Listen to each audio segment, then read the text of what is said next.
1973 সালে আলজেরিয়ায় অনুষ্ঠিত হয়েছিল জোট নিরপেক্ষ সম্মেলন। সেই সম্মেলনে ভাষণ দিয়েছিলেন বঙ্গবন্ধু শেখ মুজিবুর রহমান এবং সেখানে তিনি বক্তব্য দিতে গিয়ে বলেছিলেন, পৃথিবী আজ দুই ভাগে বিভক্ত, এক ভাগে শোষক শ্রেণী, আরেক ভাগে শোষিত।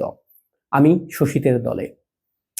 এই সম্মেলনেই বঙ্গবন্ধুর সঙ্গে একটা বৈঠক করেছিলেন কিউবার নেতা ফিদেল কাস্ত্রো এবং সেই সাক্ষাতের পরে সাংবাদিকরা তাকে যখন বঙ্গবন্ধুর সঙ্গে সাক্ষাতের বিষয় নিয়ে প্রশ্ন করেছিল, ফিদেল কাস্ত্রো তখন একটা কথা বলেছিল। তিনি যেটা বলেছিলেন যে, আমি হিমালয় দেখিনি, শেখ মুজিবকে দেখেছি।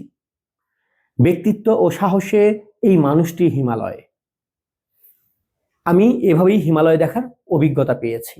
এটা ছিল সেই মহান নেতা কিউবার ফিদেল কাস্ত্রো, যিনি বলেছিলেন সে হিমালয় দেখার অভিজ্ঞতা পেয়ে গিয়েছিল বঙ্গবন্ধু শেখ মুজিবুর রহমানকে দেখে।